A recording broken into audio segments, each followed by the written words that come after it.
ഈശോമിശിഹായ്ക്ക് സ്തുതിയായിരിക്കട്ടെ. ആദ്യമേ തന്നെ എല്ലാവർക്കും പരിശുദ്ധ ത്രിത്വത്തിൻ്റെ തിരുനാൾ മംഗളങ്ങൾ ഏറ്റവും സ്നേഹത്തോടെ നേർന്നുകൊള്ളുന്നു. ദൈവവചന പ്രഘോഷകരുടെ കീറാമുട്ടി, വചനപ്രബോധകരുടെ പേടി സ്വപ്നം, തിയോളജിയിലെ റുബിക്സ് ക്യൂബ് എന്നൊക്കെ വിശേഷിക്കപ്പെടുന്ന ഒരു വിഷയമാണ് പരിശുദ്ധ ത്രിത്വം എന്നുള്ളത്.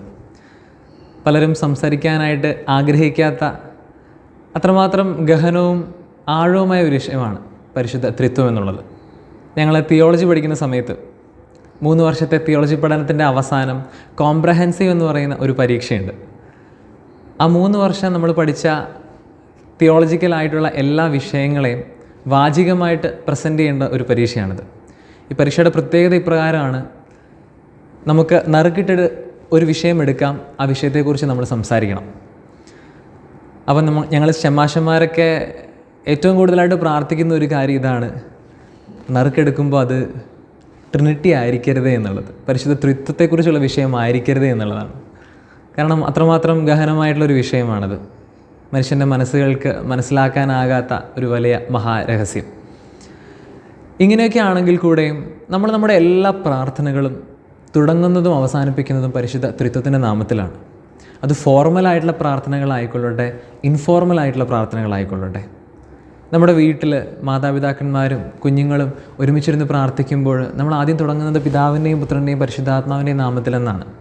ഇതുപോലെ തന്നെ പള്ളിയിൽ നമ്മൾ പ്രാർത്ഥിക്കുമ്പം, കുദാശകൾ ആരംഭിക്കുമ്പോഴെല്ലാം, നമ്മൾ സമൂഹമായിട്ട് പ്രാർത്ഥിക്കുമ്പോഴും നമ്മൾ ആരംഭിക്കുന്നത് പിതാവിൻ്റെയും പുത്രൻ്റെയും പരിശുദ്ധാത്മാവിൻ്റെയും നാമത്തിലാണ്. അതെ, നമ്മുടെ എല്ലാ പ്രാർത്ഥനകളുടെയും അടിസ്ഥാനം കിടക്കുന്നത് ഈ പരിശുദ്ധ ത്രിത്വത്തിലാണ്. എങ്കിലും ഈ ത്രിത്വത്തെക്കുറിച്ച് മനസ്സിലാക്കാനോ ഈ മഹാരഹസ്യത്തെക്കുറിച്ച് ധ്യാനിക്കാനോ വേണ്ടത്ര സമയം നമ്മൾ ചെലവഴിക്കാറില്ല എന്നുള്ളതാണ് വസ്തുത. ഈ മഹാരഹസ്യത്തെക്കുറിച്ച് ഒരല്പനേരം നമുക്ക് ധ്യാനിക്കാം, ചിന്തിക്കാം.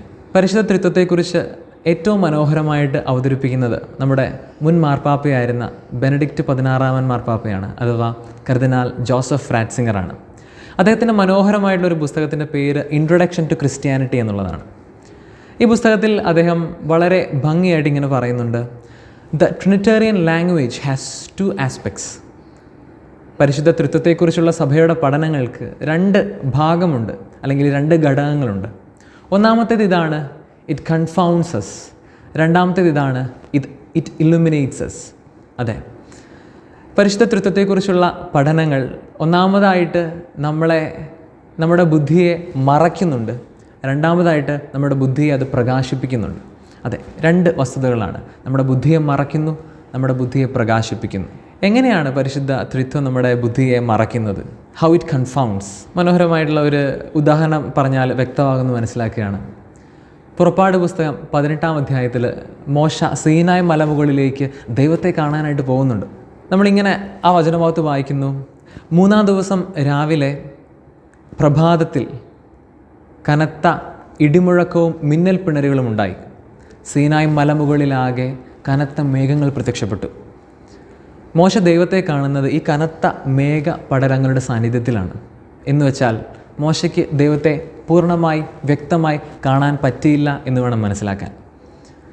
നമ്മുടെ പ്രാർത്ഥനകളിലും നമ്മൾ ധൂപം ഉപയോഗിക്കാറുണ്ട്.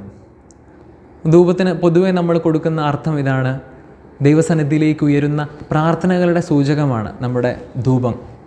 പക്ഷേ ഈ ധൂപത്തിന് മറ്റൊരു ലക്ഷ്യം കൂടിയുണ്ട്: നമ്മുടെ കാഴ്ചയെ മറയ്ക്കുക, നമ്മുടെ കാഴ്ചയെ മങ്ങിയതാക്കി തീർക്കുക. ഇതെല്ലാം സൂചിപ്പിക്കുന്ന എന്താണ്? ഇത്രയേ ഉള്ളൂ. പരിശുദ്ധ ത്രിത്വം എന്ന് പറയുന്ന, അല്ലെങ്കിൽ ദൈവം എന്ന് പറയുന്ന ആ മഹാരഹസ്യത്തെ നമുക്ക് പൂർണ്ണമായി നമ്മുടെ ബുദ്ധി കൊണ്ടോ മനസ്സുകൊണ്ടോ കാഴ്ച കൊണ്ടോ മനസ്സിലാക്കാനോ ഉൾക്കൊള്ളാനോ പറ്റുകയില്ല എന്നുള്ളൊരു വസ്തുതയാണ്. വളരെ ലിമിറ്റഡായ, വളരെ നിശ്ചിതമായിരിക്കുന്ന മനുഷ്യൻ്റെ ബുദ്ധി കൊണ്ട്, അവൻ്റെ ഗ്രഹണശക്തി കൊണ്ട് ഈ പ്രപഞ്ചത്തിൻ്റെ മുഴുവൻ സൃഷ്ടാവായ ദൈവത്തിൻ്റെ ആ മഹാരഹസ്യത്തെ ഉൾക്കൊള്ളാൻ സാധിക്കില്ല എന്ന് തന്നെയാണ് നമ്മൾ മനസ്സിലാക്കേണ്ടത്. Trinitarian language it illuminates us.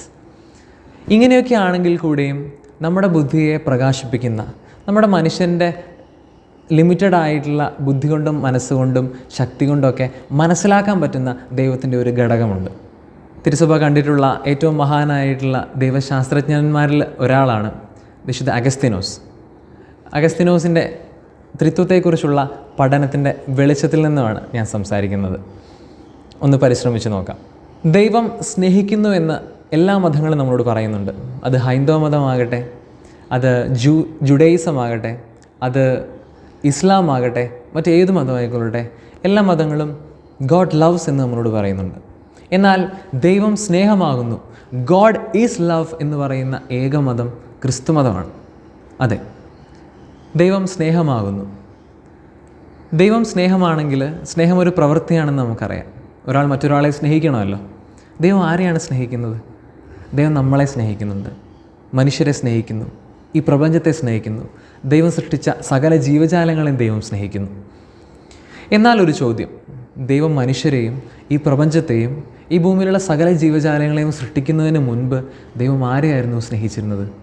അഗസ്തീനോസിൻ്റെ പഠനപ്രകാരം ഇത് ദൈവത്തിനുള്ളിലെ ആ 3 വ്യക്തിത്വങ്ങളിലേക്ക് വിരൽ ചൂണ്ടുകയാണ് ചെയ്യുന്നത്. സ്നേഹിക്കണമെങ്കിൽ സ്നേഹിക്കുന്ന ഒരാൾ വേണം, സ്നേഹിക്കപ്പെടുന്ന ഒരാൾ വേണം, അവർക്കിടയിലെ സ്നേഹം വേണം. പരിശുദ്ധ ത്രിത്വത്തിൽ സ്നേഹിക്കുന്നയാൾ അല്ലെങ്കിൽ ലവർ അത് പിതാവാണ്. സ്നേഹിക്കപ്പെടുന്നയാൾ അല്ലെങ്കിൽ ബിലവഡ് അത് ഈശോയാണ്. ഇനി അവർക്കിടയിലെ സ്നേഹം അതാണ് പരിശുദ്ധാത്മാവ്. സ്നേഹിക്കുന്നയാൾ പിതാവ്, സ്നേഹിക്കപ്പെടുന്നയാൾ പുത്രൻ, അവർക്കിടയിലെ സ്നേഹമാകുന്നു, പിതാവിനും പുത്രനും ഇടയിലെ സ്നേഹമാകുന്നു പരിശുദ്ധാത്മാവ്. വിശുദ്ധ അഗസ്തീനോസ് ഇങ്ങനെ വളരെ ലളിതമായിട്ട് ത്രിത്വത്തെ നമുക്ക് മുന്നിൽ അവതരിപ്പിക്കുകയാണ്. ഇതേ വസ്തുതയെ അല്പം ശാസ്ത്രീയമായിട്ട് വിശദീകരിക്കാനായിട്ട് ശ്രമിച്ചു കൊള്ളട്ടെ. ശാസ്ത്രമൊക്കെ പഠിക്കുന്ന കുട്ടികൾക്ക് എളുപ്പത്തിൽ മനസ്സിലാക്കാൻ സാധിക്കും ഇത്. നമ്മളെല്ലാവരും നമ്മുടെ സ്കൂൾ കാലഘട്ടങ്ങളിൽ മാഗ്നറ്റ്സിനെ കുറിച്ച് പഠിച്ചിട്ടുണ്ട്. കാന്തത്തിന് 2 പോളുകളുണ്ട്, 2 ധ്രുവങ്ങളുണ്ടെന്ന് നമുക്കറിയാം. ഒരു നോർത്ത് പോളും ഒരു സൗത്ത് പോളും ഉണ്ട്. ഈ നോർത്ത് പോളും സൗത്ത് പോളും എപ്പോഴും പരസ്പരം ആകർഷിച്ചുകൊണ്ടേയിരിക്കും. ഇവയുടെ പരസ്പരമുള്ള ആകർഷണത്തിന് ഫലമായി ഇവയ്ക്കിടയിൽ ഒരു കാന്തിക വലയം, മാഗ്നറ്റിക് ഫീൽഡ് രൂപം കൊള്ളുന്നുണ്ട്. അതാണ് മറ്റ് ഇരുമ്പ് പോലുള്ള വസ്തുക്കളെ കാന്തത്തിലേക്ക് അടുപ്പിക്കുന്നത്, ആകർഷിക്കുന്നത്. ഇനി സ്വയമേ യാതൊരു കാന്തിക ശക്തിയുമില്ലാത്ത ഒരു ഇരുമ്പ് കഷ്ണം കാന്തത്തിനടുത്തേക്ക് വരുമ്പോൾ അത് ഈ കാന്തിക വലയത്തിൽ പ്രവേശിക്കുമ്പോൾ അത് കാന്തത്തോട് ഒട്ടിച്ചേർന്ന് നിൽക്കുന്നു. കാന്തത്തോട് ഒട്ടിച്ചേർന്ന് നിൽക്കുമ്പോൾ ഈ ഇരുമ്പ് കഷ്ണത്തിനും കാന്തികമായിട്ടുള്ള സ്വഭാവം കൈവരുന്നു. അതിന്മേൽ മറ്റൊരു ഇരുമ്പ് കഷ്ണത്തിന് ഒട്ടിച്ചേരാനായിട്ട് സാധിക്കുന്നു. ഇനി ഈ ഒരു വസ്തുതയെ പരിശുദ്ധ ത്രിത്വമായിട്ട് ബന്ധപ്പെടുത്തി ഒന്ന് എക്സ്പ്ലെയിൻ ചെയ്യാനായിട്ട് ശ്രമിക്കട്ടെ. കാന്തത്തിൻ്റെ നോർത്ത് പോൾ എന്ന് പറയുന്നത് പിതാവാണ്, സൗത്ത് പോൾ എന്ന് പറയുന്നത് പുത്രനാണ്. ഈ പിതാവും പുത്രനും സ്നേഹത്താൽ പരസ്പരം എപ്പോഴും ആകർഷിക്കപ്പെട്ടുകൊണ്ടേയിരിക്കുന്നു. ഇവർ തമ്മിലുള്ള പരസ്പര ആകർഷണത്തിൻ്റെ ഫലമായിട്ട് ഇവർക്കിടയിൽ സ്നേഹത്തിൻ്റെ ഒരു മഹാവലയം രൂപം കൊള്ളുന്നു. ആ സ്നേഹവലയത്തെ നാം പറയുന്ന പേരാണ് പരിശുദ്ധാത്മാവ്. ഇനി ഈ സ്നേഹവലയത്തിലേക്ക് സ്വഭാവേന സ്നേഹപ്രകൃതിയില്ലാത്ത മനുഷ്യർ പ്രവേശിക്കുമ്പോൾ എന്താണ് സംഭവിക്കുന്നത്? നമ്മളും ആ സ്നേഹവലയത്തിലേക്ക് ഉൾച്ചേർക്കപ്പെടുന്നു, നമുക്കും ആ സ്നേഹപ്രകൃതി ലഭിക്കുന്നു. അങ്ങനെ മറ്റുള്ള മനുഷ്യരെ സ്നേഹിക്കാനായിട്ടും ഈ സ്നേഹവലയത്തിലേക്ക് ചേർക്കാനായിട്ട്, ദൈവത്തിലേക്ക് അടുപ്പിക്കാനായിട്ട് നമുക്ക് സാധിക്കുന്നു. നാം വായിക്കുന്നുണ്ട് മത്തായിയുടെ സുവിശേഷം 28-ാം അധ്യായത്തിൽ ഈശോ ശിഷ്യന്മാരെ അയക്കുന്നത്, നിങ്ങൾ ലോകമെങ്ങുമ്പോൾ എല്ലാ സൃഷ്ടികളെയും ശിഷ്യപ്പെടുത്തുവിൻ, പിതാവിൻ്റെയും പുത്രൻ്റെയും പരിശുദ്ധാത്മാവിൻ്റെയും നാമത്തിൽ അവർക്ക് സ്നാനം നൽകുവിനെന്ന്. അതെ, ദൈവം നമുക്ക് നൽകിയിരിക്കുന്ന ദൗത്യം ഇത് തന്നെയാണ്. സ്നേഹമാകുന്ന ആ പരിശുദ്ധ ത്രിത്വത്തോട് ചേർന്ന് നിൽക്കുക, അങ്ങനെ സ്നേഹപ്രകൃതി ഉള്ളവരായിട്ട് നമ്മൾ തീരുക. ഈ സ്നേഹപ്രകൃതിയിലേക്ക്, സ്നേഹവലയത്തിലേക്ക് നമുക്ക് ചുറ്റുമുള്ള മനുഷ്യരെ ചേർക്കുക. അങ്ങനെ ദൈവത്തിൻ്റെ ഉപകരണങ്ങളായി തീർന്നുകൊണ്ട് അവരെ ദൈവത്തിലേക്ക് അടുപ്പിക്കുക. പരസ്പരം സ്നേഹിക്കാനും സ്നേഹമാവുന്ന ആ ദൈവത്തെ കൂടുതൽ അറിയാനും ആ സ്നേഹവലയത്തിൽ വിലയം പ്രാപിക്കാനും ഈ തിരുനാൾ ദിവസം ദൈവം നമ്മെ എല്ലാവരെയും സമൃദ്ധമായി അനുഗ്രഹിക്കട്ടെ എന്ന് ആശംസിക്കുന്നു, പ്രാർത്ഥിക്കുന്നു. ഒരിക്കൽ കൂടെ എല്ലാവർക്കും പരിശുദ്ധ ത്രിത്വത്തിൻ്റെ തിരുനാൾ മംഗളങ്ങൾ നേർന്നുകൊള്ളുന്നു. ആമേൻ.